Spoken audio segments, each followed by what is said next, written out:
Musa gitu. Nah, di antara yang diberikan kepada Nabi Musa itu suhuf, jumlahnya itu 10. Setelah diberi suhuf, kemudian Nabi Musa itu diberi kitab yang namanya kitab Taurat. Kitab Taurat itu diturunkan oleh Allah Subhanahu wa taala kepada Nabi Musa itu dalam kondisi jumlatan wahidatan. Ya, jumlatan wahidatan itu artinya ya langsung sak kitab. Beda dengan Quran, ya, beda dengan Quran. Kalau Quran itu bertahap. Iqra bismi rabbikal ladzi khalaq. Ngono 5 ayat dhisik ora langsung sak surat. Tapi kalau Taurat itu jumlatan wahidatan. Sak kitab langsung diturunno Allah ning gone Nabi Musa. Sampai ning gone critane para ulama, iku pada saat Nabi Musa tekwae kitab Taurat dalam kondisi jumlatan wahidatan ngangkat ora kuat saking abote.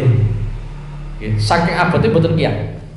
Kemudian Allah Subhanahu wa taala ngutus malaikat kon nggawa per huruf dari kitab Taurat. Ya, per huruf dari kitab Taurat itu kon nggawa. Ngono isa ra kuat. Per huruf. Bayangno, saking abote kitab Taurat. Akhirnya gara-gara setiap huruf disuruh ngangkat malaikat ternyata malaikatnya ya ora kuat. Akhirnya Allah Subhanahu wa taala ndadekno Taurat iku enteng. Saking entenge kitab Taurat akhirnya sing nggawa iku mung Nabi Musa. Dadi malaikat sing diutus ora sida kon ngangkat, gara-gara kon ngangkat ora patek kuat nggih. Dadi nek sampean kira-kira ngongkon wong ora kuatan ya wis praico kaya kira-kira ngono lah nggih. Dadi akhirnya sing nggawa iku Nabi Musa alaihissalam. Dadi malaikat ora sida dikongkon ngangkat kitab Taurat. Pun nggih. Lah, di antara salah satu sifat kitab Taurat itu hudan wa nur. Sebagai petunjuk juga sebagai cahaya. Jadi ya ono miripin dengan Al-Qur'an. Lah, keistimewaan Al-Qur'an itu adalah Qur'an itu ya tau tek turunno dalam kondisi jumlatan wahidatan sak kitab bleng. Tapi yo tau tek turunno Allah Subhanahu wa taala dalam kondisi berangsur-angsur, ora langsung sak kitab. Mulane Quran kuwi diturunno saka Lauhil Mahfuz ning gone Baitul Izzah. Baitul Izzah itu tempatnya ning gone langit pertama pas karo Ka'bah. Ya, dadi agar Ka'bah munggah terus pas ning gone apa langit pertama iku ana tempat sing jenenge Baitul Izzah. Dadi saka Lauhil Mahfuz ning gone Baitul Izzah Quran iku diturunno jumlatan wahidatan. Sak kitab langsung. Kemudian dari Baitul Izzah turun ning gone atine Kanjeng Nabi Muhammad sallallahu alaihi wasallam itu bertahap sesuai dengan kebutuhan nggih. Mulane sampeyan ora usah kaget ketika Kanjeng Nabi kadang ya lagi tek wae Iqra bismi rabbikal ladzi khalaq, kemudian kadang ya ayyuhal muzammil, engko ya ayyuhal mudatsir, engko lagi surat Al-Fatihah. Karena memang sesuai dengan kebutuhan. Okay. Jadi di antara kehebatan Quran ya seperti itu, tahu tek turono jumlatan wahidatan, yo tahu tek turono berangsur-angsur. Okay. Jadi berbeda dengan kitab-kitab sebelumnya. Terus malah yang mereka diterangake wa qafaina min ba'di birusul. Di antara anugerah Allah ning gone wong Yahudi, setelah Nabi Musa itu banyak para rasul yang diutus oleh Allah Subhanahu wa taala. Sampai wonten ulama ingkang nerangake antara Nabi Musa dengan Nabi Isa itu ada beberapa utusannya Allah Subhanahu wa taala, ada beberapa nabi jumlahnya 4.000. Semuanya min Yahud. Dari komunitas Bani Israel. 4.000. Ada sebagian ulama yang mengatakan bukan hanya 4.000 tapi 70.000 utusan. Semuanya itu kon ngurusi sapa? Bani Israel. Saking ruwet-ruwete umat itu. Dadi Bani Israel itu ruwet-ruwete umat. Mulane diceritakno ning gone hadis. Bani Israel itu sing ngurusi langsung nabi. Ora ulama. Sing ngurusi Bani Israel itu langsung nabi. Dadi nek ana nabi kapundhut langsung diganti nabi. Iku nabine kapundhut diganti nabi ngono terus. Tapi ketika dibandingkan dengan umat Kanjeng Nabi Muhammad sallallahu alaihi wasallam, ternyata jauh. Nggih. Isih dhuwur umat Kanjeng Nabi Muhammad sallallahu alaihi wasallam.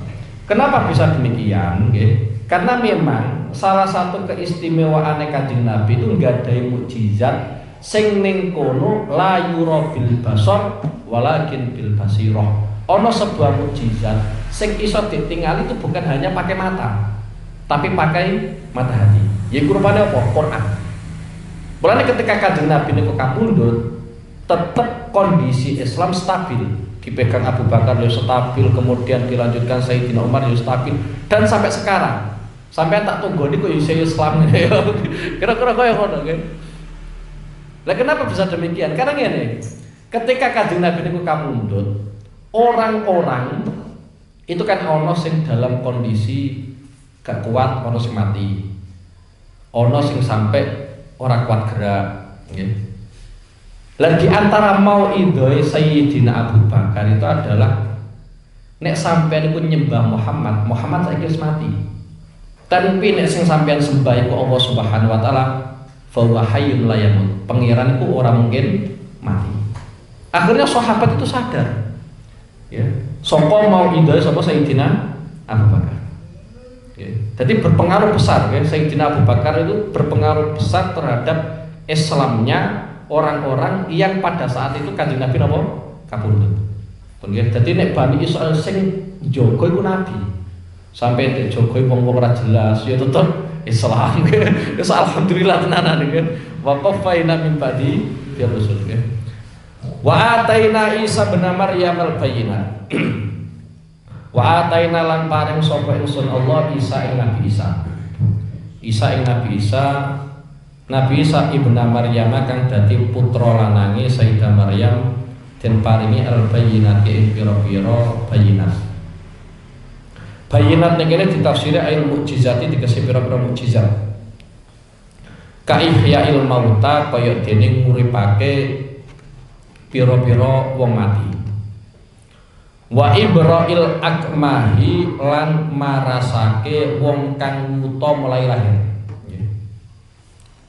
Marasake wong kang wuta mulai lahir. Wal abrasi lan wong kang blang, nggih, awake blang-blang lho. Ireng putih-putih kakan panu apa niku. Wa ayyadna lan nguwatake sapa ingsun Allah ing Nabi Isa qawaina tegese nguwatake sapa ingsun Allah ing Nabi Isa bi Ruhil Qudus kelawan Ruhil Qudus. Min idhafatil mausufi saking ngindhofake perkara kang den sifati rupane roh ila sifati marang sifat. Dadi roh al-Qudusi kang den sucekno. Ai roh itu tegese roh al-muqaddasati kang den suciake rupane Rohil Qudus Jibril rupane Jibril nggih. Dadi istilah roh ini lho ya. Istilah roh itu dalam khazanah ulama-ulama ahli tafsir yaiku pokoke nek ana makhluk ning kono kok wujud tanpa melalui apa? Hubungan antara satu orang dengan orang yang lain nggih. Mulane Nabi Isa itu juga disebut Ruhullah. Okay. Karena tidak ada hubungan antara Sayyidah Maryam dengan orang lain gitu ya. Mulai Nabi Isa itu juga dikatakan roh okay. Lah Jibril ya padha ngono. Jibril kan ya ora duweni bapak, ora duweni apa? Mbok okay. Li taharatihi krana sucine Jibril. Dikuatno dengan cara yasiru melaku kono sapa malaikat Jibril ma'ahu ing dalam sertane Isa. Haitsu sara ing dalem intine panggonan sara mlaku kono sapa Nabi Isa. Dadi intine nek kono ana Nabi Isa ya mesti ana malaikat Jibril. Kanjeng Nabi kan ra ngono. Nggih, kadang nek petuki, kadang ora. Nek Nabi Isa mboten nggih, setiap beliau berjalan dimanapun tempatnya mesti ning kono dibarengi malaikat Jibril. Itu yang dimaksud wa ayyadnahu bi Ruhil Qudus nggih. Dadi kira-kira nek arep salah ya langsung dielingno, nek arep salah ya dielingno. Falam tastaqimu mongko ora jejeg sapa sira kabeh. Anai kenikmatan sekian banyaknya tidak membuat Bani Israil itu dalam kondisi istiqomah ning dalan sing lurus.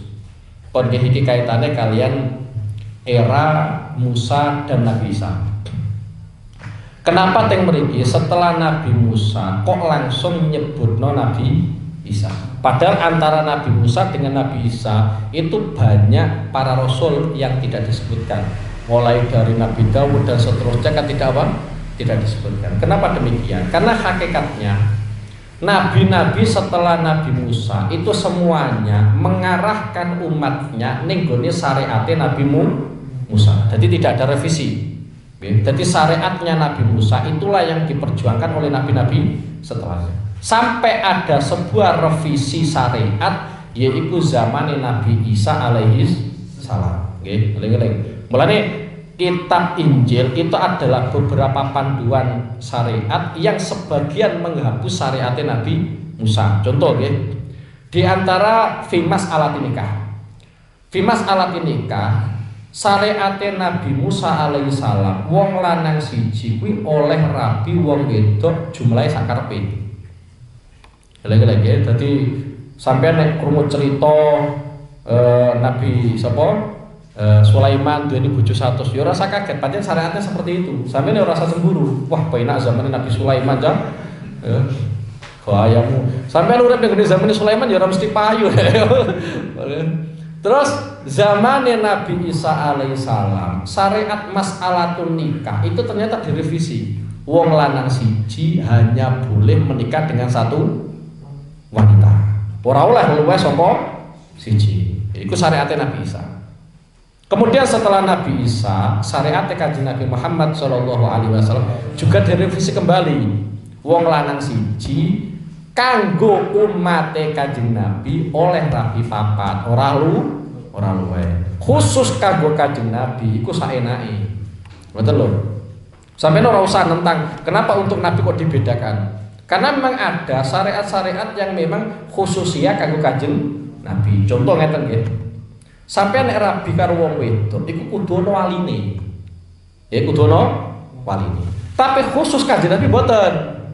Khusus Kanjeng Nabi nek ana wong wedok kok nawari Kanjeng Nabi kula kersa dados garwane jenengan. Kanjeng Nabi kok ngiyani dadi bojone. Dadi ora usah wali-wali, ora usah wali-walinan. Nek sampeyan kudu ana waline nggih. Nek ora wali ya istilahnya hakim utawa muhakam. Nggih. Jadi ada beberapa syariat yang nanti akan mengalami revisi. Terus kaitannya kalian Nabi Isa. Nabi Isa teng mriki disebut Ibnu Maryam. Jadi anak lanange Sayyidah Maryam. Iki kaitannya kalian nasab, nggih. Dadi nasab iku ana wong nasabe iku jalure ning gone ibu, ora ning gone bapak. Nggih, kaya jeneng Nabi Isa, bin ya bin Maryam karena enggak punya ayah. Yes, gitu. Kemudian dalam masalah-masalah fikih, iki pancen aku yo seneng bahas fikih gitu, cuma orang kefikihan mboten nggih. Soale nek sinau fikih terus bahas fikih terus pikiran panas. Pikiran panas. Soale mesti bercabang-cabang. Lah kaitane niki kaitane kalian nasab. Anak kuwi ning gone umat Kanjeng Nabi nasabe tetep ning gone bapak. Nggih, tetep ning gone apa? Bapak. Khususiyah kanggo keturunan Kanjeng Nabi boten. Tapi khusus Sayyidah Fatimah. Nggih, khusus Sayyidah Fatimah. Mulane biasanya ning gone kitab-kitab ahli sejarah iku mesti Sayyidina Hasan wa Sayyidina Husain bin Ali wa Fatimah bin Rasulullah sallallahu alaihi wasallam. Karena khususnya kanggo Kanjeng Nabi, nggih. Tapi nek sampean-sampean iku tetep bine ning bapake, ora kok ning gone mboke. Tapi ada satu permasalahan, ana anak kuwi bin mboke, anak zina. Anak zina mboten saged bin wong lanang sing ngloni mboke mboten saged. Tetep bine ning gone mboke. Kenapa ini perlu saya jelaskan? Karena itu nanti kaitannya dengan hukum pernikahan yang berkelanjutan. Nek pas ketepan anak hasil zina kok lanang, itu enggak ada permasalahan yang berkelanjutan. Okay. Dalam urusan nikah, meskipun dalam urusan-urusan yang lain nanti ada keberlanjutan. Tapi kalau dalam urusan nikah, misal ngene nggih. Ono parmin zinoni Zainab. Ngetokno anak wedok. Anak wedok iki tetep bintine ya ning gone mboke. Ora kok ning gone parmin. Sehingga parmen iku ora iso dadi waline sapa? Anak iku betul saged. Pokoknya dalam urusan. Lah, dalam faktanya ternyata kok parmen ngakatno atas nama dia sebagai wali, berarti pernikahannya boten sah. Nek boten sah kok ternyata ana bocah lanang kok ngeloni anak iki mau wedok, ya dadi zina. Yes, nggih. Pancen ini berkelanjutan. Jadi zina kok aja anggap remeh karena kaitannya dengan hukum fikih iku ruwet tenanan. Terus meneh di antarane nggih. Kadang ana wong lanang rabi karo wong wedok, nggih. Ternyata wong wedok iki wis tek demeni sadurunge tek nikah. Nggih. Mulai sampai nek pengen takok hukum monggo nggih, ora apa-apa. Tapi yo santai-santai nek wayah ngaji ngaji, engko nek wayah jagongan sampean takok mboten napa-napa nggih. Wayah ngaji ngaji. Terus saya itu berulang kali mikir masalah ini nggih. Mikir masalah ini. Umpama nggih, ana si A nggih, bocah lanang jenenge Parmin ngeloni utawa zina nggone Zainab. Meteng Zainab. Rabi wae.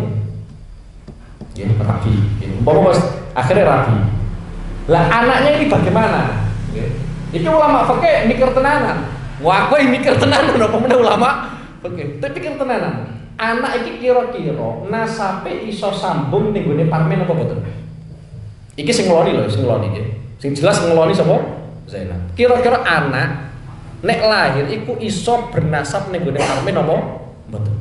Di antara yang dikaji para ulama, kita lihat kelahirannya anak.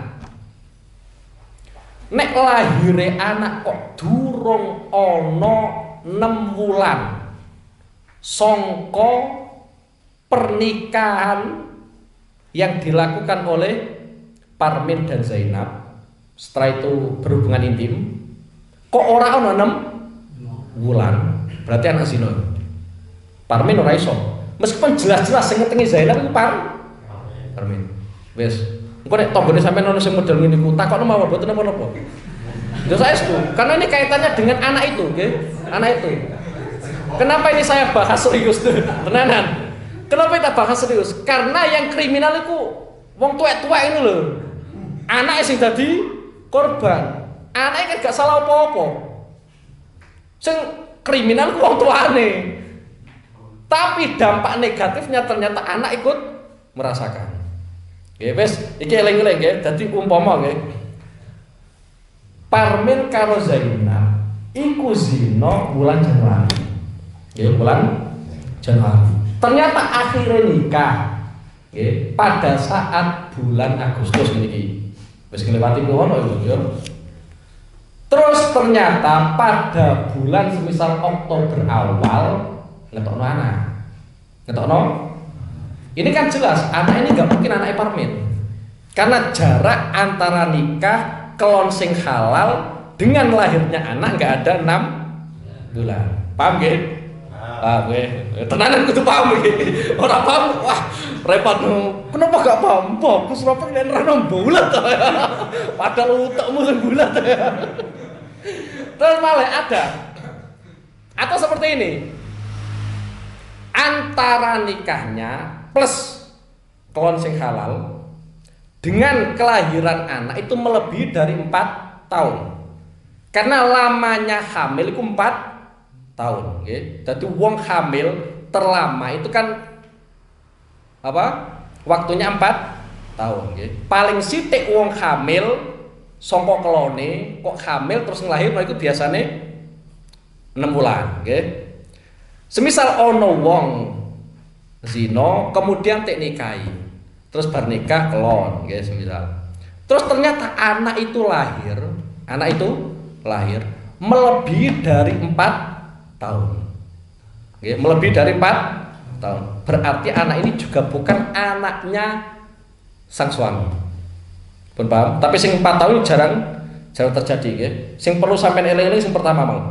Nggih, sing pertama mau, nggih. Dadi kalau antara nikah plus kelon sing halal dan kelahiran anak kok ternyata belum mencapai 6 bulan, berarti anak itu anak zina. Meskipun sing zina ya sing ngrabeni, nggih, iku tetep statusnya anak zina. Nek anak zina berarti nasabe ning gone mboke, ora ning gone apa? Bapake. Nggih.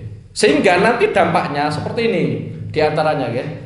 Contoh nek bapake kok pengen nikah ora iso dekne dadi wali. Nggih, iki di antara dampaknya. Kemudian nanti ada hak warisan dan seterusnya nggih. Ada hak warisan pas ketepan nek sugih piye dan seterusnya. Yes, ya. Terus ada ya. Ini perlu difahami. ada anak itu nanti nasabe melu bapaknya. Jelas zina lho. Jelas zina, ya. Kalau memang contoh kayak gini, panjang ruwet, aku yang mikir ruwet tenan.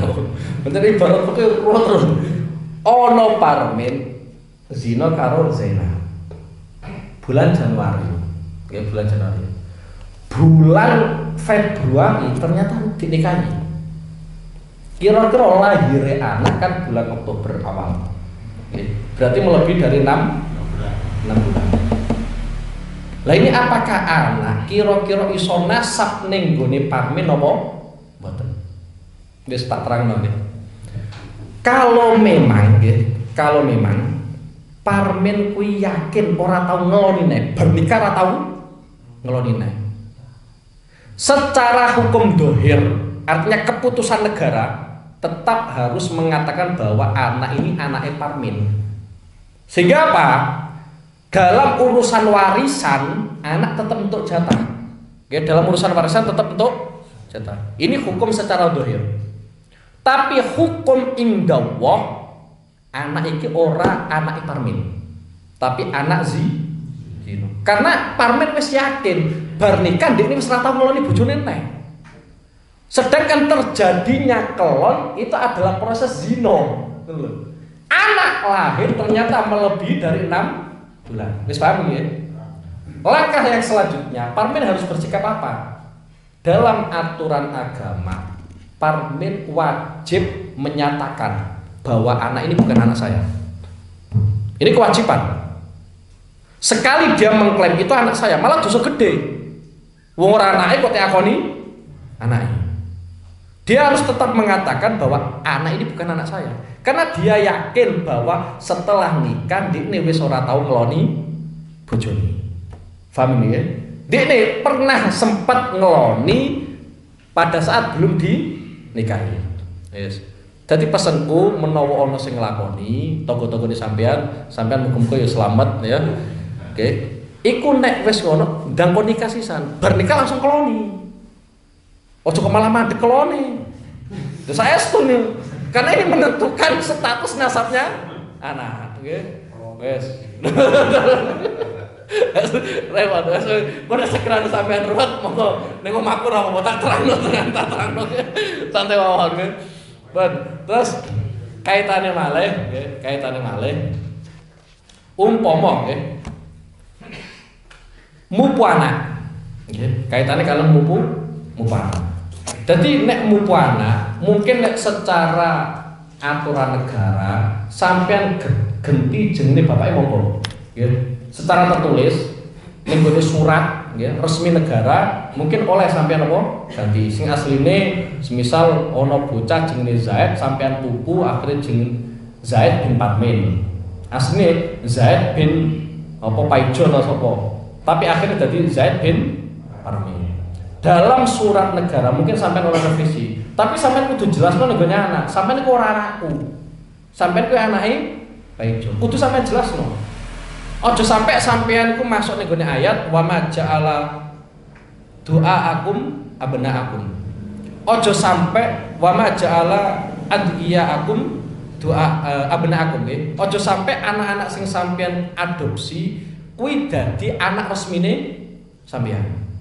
Karena sangkut pautnya dengan warisan, nikah dan seterusnya. Karena dulu zaman jahiliyah ku sono kaya ngono. Sampai ono sahabat Kanjeng Nabi jenenge Zaid bin Harisah. Zaid bin Harisah kuwi dipek anak Kanjeng Nabi. Zaid kuwi bin Harisah. Tapi karena sudah lama dipupu oleh Kanjeng Nabi, diambil oleh Kanjeng Nabi, akhirnya panggilan itu Zaid bin Muhammad. Akhirnya dibatalkan oleh Allah Subhanahu wa taala. Kudu tetap Zaid bin Harisah. Ojo sampai Zaid bin Muhammad. Soalnya mbok piye-piye anak kadang ya ora patek pede karo wong tuane. Semisal wong tuane wong biasa. Ternyata dik pupu tek pe anak tek adopsi kiai. Pedene anak kan tetep bin kiai haji kan ngono. Ora mungkin nyebut apa? Bapake sing asli. Bolane fair aturan Quran iku. Sampeyan nek duweni anak ternyata ora anak asli. Ya wis sebutno jenenge bapake sing asli. Ora usah sampean nisbatno ning gone sampean. Pergi, ki sampean hati-hati kaitannya karo nasab ki. Al-Bayyinat yang mriki ditafsiri al-mukjizat pinten-pinten mukjizat nggih. Dadi Nabi Isa nggadahi pinten-pinten mukjizat di antaranya adalah Ihya'ul Mauta. Nggih, dadi wong mati iso diuripno, tapi tetep biidznillah atas izin Allah Subhanahu wa taala. Terus malih nggadahi mukjizat Ibra'il Akmah. Ibra'il Akmah iku wong buta mulai lahir. Terus tek warasno. Itu kan lebih sulit. Oke. Cara ilmu medis sesuai dengan dalam kitab-kitab tafsir, nggih. Engko nek ilmu medis sesuai ngene Pak Hadi repot. Ya, ndekne sing luwih ngalim daripada aku. Nek wong kuwi kok ternyata lahire iku wis iso ningali. Kemudian 5 tahun atau 6 tahun kemudian menjadi buta. Iku nek tek warasno luwih gampang daripada mulai lahir wis buta. Lah ternyata mukjizate Nabi Isa iku wong buta mulai lahir iku iso tek warasno. Nggih, dadi luwih keren. Dan ini wajar nggih, kanggo Nabi Isa ibni Maryam gadahi mukjizat-mukjizat kaya ngene iki ya maklum. Artinya maklum gimana? Karena memang zamannya Nabi Isa alaihissalam itu ilmu yang paling menonjol adalah ilmu kedokteran. Nggih, ilmu kedokteran. Sehingga memang mukjizate Nabi Isa tek desain pangeran itu koyok mirip-mirip kedokteran. Nggih, tapi itu mukjizat. Jadi mukjizatnya para nabi itu biasanya menyesuaikan dengan zamannya. Koyok Nabi Musa nggak ada mukjizat tongkat tek letakno dadi ula. Karena memang erane Nabi Musa itu ilmu sihir tekan puncak-puncake. Lah umat Kanjeng Nabi Muhammad sallallahu alaihi wasallam ternyata nggak ada angsal mukjizat yaitu rupane Al-Qur'an. Karena memang umat Kanjeng Nabi pada saat Kanjeng Nabi ku diutus iku ilmu sastra luar biasa. Ilmu sastra gawe sihir ngenyek wong lewat nyanyian itu biasa. Sehingga Kanjeng Nabi tek wae wahyu kalian Allah Subhanahu wa taala rupane napa? Al-Qur'an.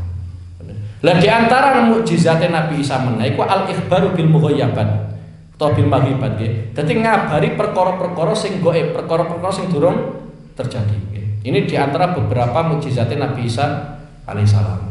Tapi disampaikan oleh para ulama nggih. Ini bukan bermaksud untuk merendahkan nabi-nabi yang lainnya, mboten nggih. Bola-balik tak sampeno karena memang kadang perkara ketok istimewane. Itu kalau memang dibandingno. Nggih. Dadi semisal padha karo ngene. Sampeyan ning gone pucangan ketok elek, gara-gara wong pucangan ganteng-ganteng, coba do Papua, paling ganteng sampeyan. Ya, dadi perkara kadang ketok apik gara-gara dibandingno. Lah kaitannya dengan mukjizat-mukjizatnya para nabi, iku pancen Kanjeng Nabi Muhammad sallallahu alaihi wasallam nggadahi miripe. Contoh nggih, Ihya'ul Mauta. Nabi Isa kuwi duweni mukjizat iso nguripno wong mati. Kanjeng Nabi luwih keren. Dadi sampeyan takok, Kanjeng Nabi duwe mukjizat kaya niku ta ora? Nek persis mungkin kadang Kanjeng Nabi gak duwe, tapi nek miripe iku duwe. Kanjeng Nabi niku nate nggih. Pada saat peperangan ana wong wedok juru masak, wong wedok iku Yahudiah. Nggih, Yahudiah. Kanjeng Nabi senengane kikil. Dadi wong Yahudiah kuwi ngancam Kanjeng Nabi luar biasa. Akhirnya masakane kuwi diracun. Bareng diracun ya masakane wis mateng disajikan untuk Rasulullah dan para sahabat. Sebagian sahabat sampun dahar. Di antarane wonten sahabat namanya Bishr.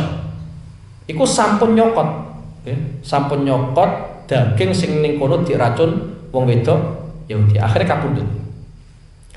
Tapi nggih, Kanjeng Nabi nyekel kikil. Kikil iso ngomong. Laporan ning Kanjeng Nabi, kula niki cek racun. Ampun jenengan dahar. Ya laporan sisan. Sing masak sapa ya lapor. Dadi matur ning Kanjeng Nabi, aku iki di racun. Karepe kikil ku supaya Kanjeng Nabi boten dahar. Tapi akhirnya tetap Kanjeng Nabi dahar. Tetap dahar Kanjeng Nabi. Kemudian wong wedok Yahudi panggil kalian Kanjeng Nabi, kenapa sampai ngelakoni kaya ngono? Wong Yahudi ternyata pengen buktekno Muhammad Nabi tenan ta ora? Jawabane wong Yahudi kuwi, nek pancen sampean nabi, racunku ora mungkin berpengaruh dengan sampean. Tapi nek sampean ku raja ora nabi, kami bisa bebas dari sampean. Tapi karena Kanjeng Nabi itu seorang nabi, pancen gak ngefek. Tedar yo boten kapundhut. Dadi kikil iku iso ngomong. Lah iya nek wong mati, nggih, terus tek uripno meneh wajar. Nggih, pancen tahu apa? Tahu urip terus mati, nggih. Dadi mulane Nabi Isa duweni mukjizat ihyaul mauta, Kanjeng Nabi yo duwe, nggih. Terus teng mriki Ibrahil Akma Sayyidina Musa ternyata iso marasno wong sing wuta. Kanjeng Nabi masalah pengobatan yo pinter. Mulane bolak-balik tak critakno, Sayyidah Aisyah ilmu medis itu nguasai. Sampai beliau nggadai ponakan namanya Hisham napa sinten niku, tangklet kalian Sayyidah Aisyah. Kula tingali, kula perhatekake jenengan kok ketingali nguasai pengobatan. Tek jawab kalian Sayyidah Aisyah, aku mbiyen kuwi niteni Kanjeng Nabi nek ngobati wong. Tak titeni dan ternyata resepnya Kanjeng Nabi ku angger tak gawe ngobati wong, ya mesti waras. Saking hebatnya resepnya Kanjeng Nabi. Kanjeng Nabi nggih saged. Wonten sahabatnya boten lepat asmanipun Qatadah, isen nom. Bisa jokom kok. Beliau ku perang. Bareng perang ternyata meripat kanan itu copot. Copot. Tek gowo nggih. Tek copot nggih tangan tengah tek gowo menghadap Kanjeng Nabi. Kanjeng Nabi meripatku copot. Tejam kalau Kanjeng Nabi, nek sampean sabar, ya sampean ganjaran. Nek ora sabar ya tak tambani. Jawabe Qatadah, Kanjeng Nabi kula niki wong lanang, isih seneng wedokan. Engko nek mripatku copot, kok ora ana wong wedok sing mayoni aku. Jujur-jujuran sahabat. Akhirnya tambah di kalian Kanjeng Nabi waras. Bahkan beliau mengatakan meripat sing tau te obati kalian Kanjeng Nabi, pandangannya lebih tajam daripada meripat sing ora tau tabane kalian Kanjeng Nabi. Jadi Kanjeng Nabi iso kaya ngono. Wis copot balekno meneh wae napa? Saged.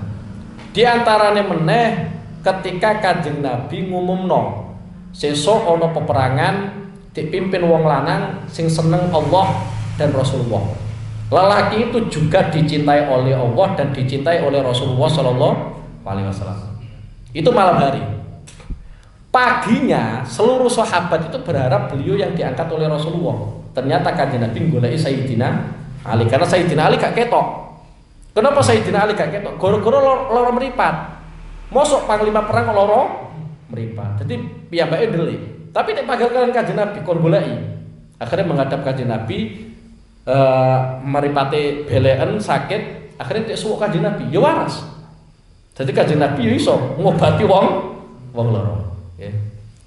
Dan masih banyak mukjizat-mukjizat Kanjeng Nabi sing mirip. Di antaranya nggih. Kanjeng Nabi niku tau balekno srengenge. Ya, iki saya menceritakan ini semua. Makhluk-makhluk sing ora duweni akal wae taat karo Kanjeng Nabi. Mosok kita diperintahno Kanjeng Nabi kok ora taat. Katanya punya akal, katanya ahli berpikir, ternyata apa? Goblok kan ya sarune. Nate nggih. Yaitu pada saat Kanjeng Nabi niku nate sare ning gone pupune Sayyidina Ali. Nggih. Nate sare ning gone pupune Sayyidina Ali. Iku pas waktu ngasar. Lah Sayyidina Ali dereng ngasar. Nggih. Sayyidina Ali dereng ngasar. Tapi Kanjeng Nabi sare ning gone pupune Sayyidina Ali. Sayyidina Ali ape gugah Kanjeng Nabi ora wani, tapi satu sisi yang lain beliau dari sholat ngasar. Matahari ngatos tenggelam. Matahari ngatos tenggelam. Kanjeng Nabi nembe wungu. Bareng wungu, tangklet kalian Sayyidina Ali. Sampai wis sholat ngasar. Dereng Kanjeng Nabi. Yo, terus yo, Sayyidina Ali dereng ngasar. Kira-kira nek sholat ngasar piye?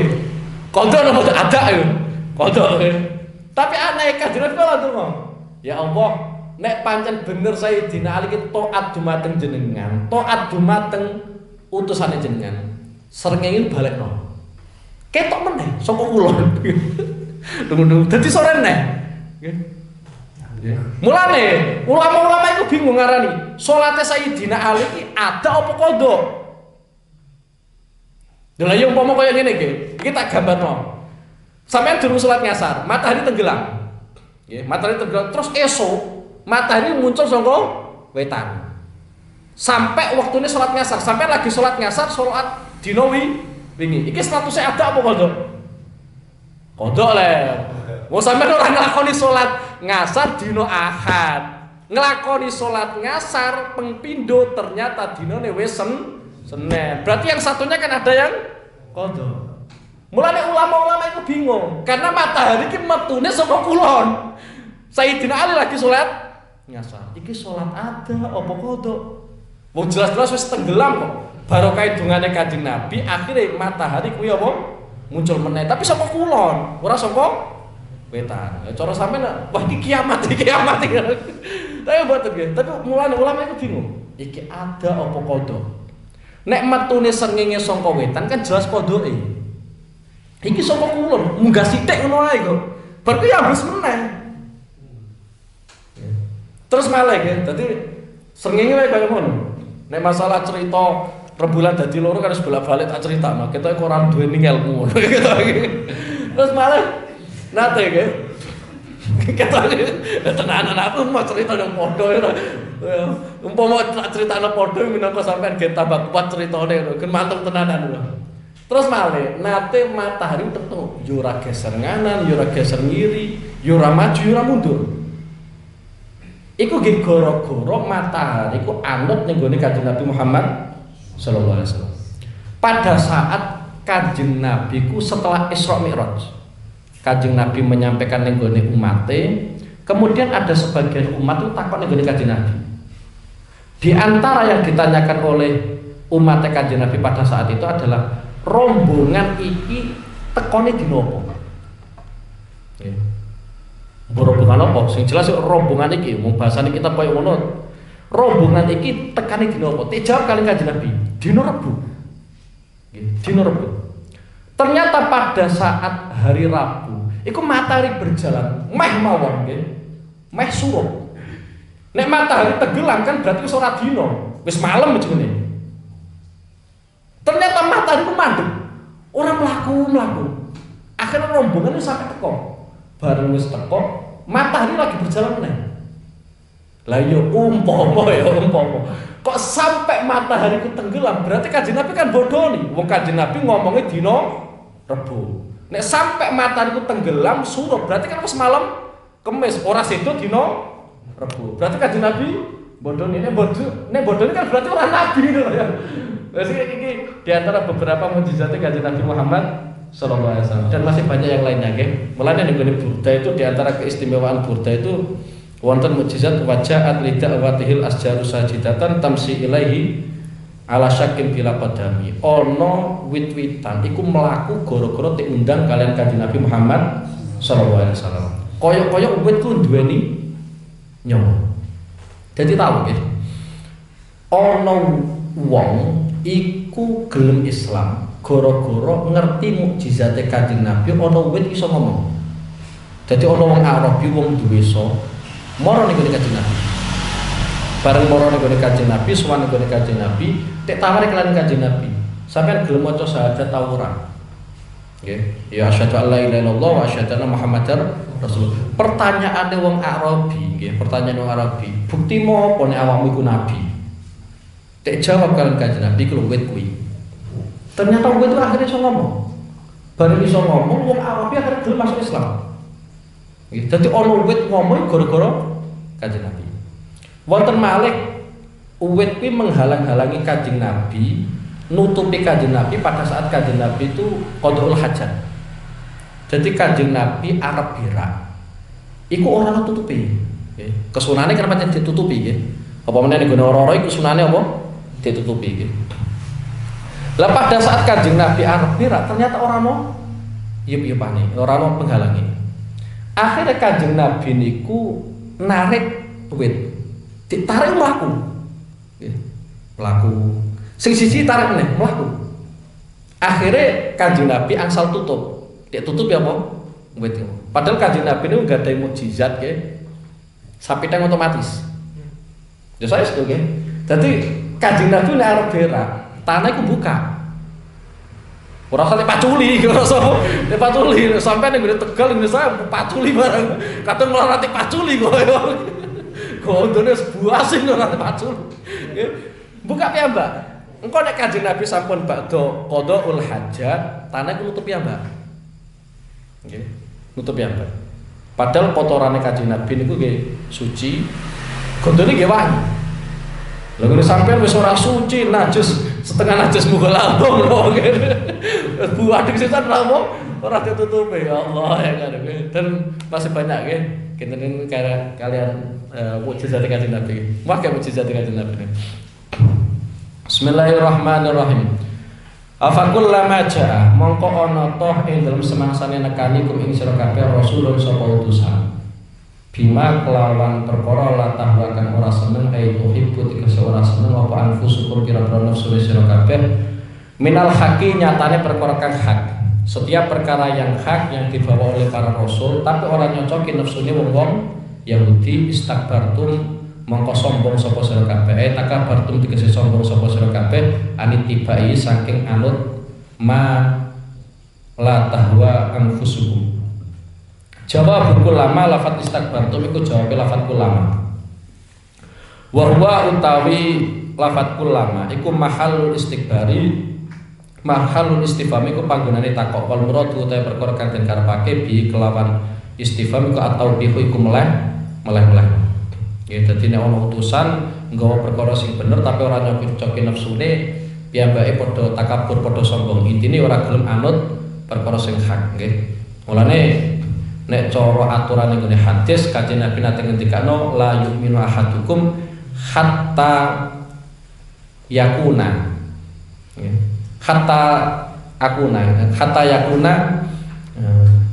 la yu'minu ahadukum hatta yakuna majitu bihi ahabba ilaihi atau kama kala Rasulullah nggih. Dadi imane awakmu kabeh iku ora mungkin sempurna kejaba hatta yakuna hawa uttabaan limajitu bihi. Sehingga hawa nafsune sampeyan iku anut ning gone perkara sing tak gawa. Dadi apa sing digawa Kanjeng Nabi sampeyan cocok ora cocok sampeyan kudu anut. Nggih. Aja kaya prinsipe wong Yahudi nek ora cocok ora teknut, nek cocok teknut.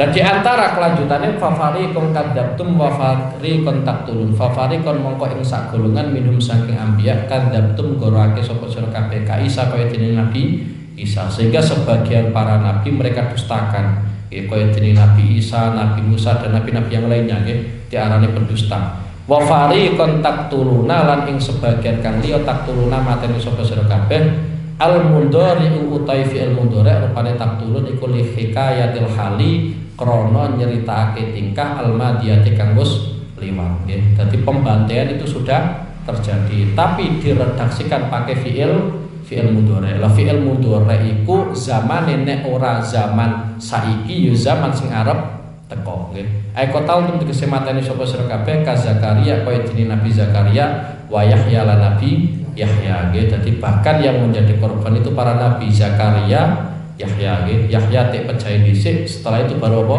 Zakaria nggih. Wa qalu qulubuna gulf wa maula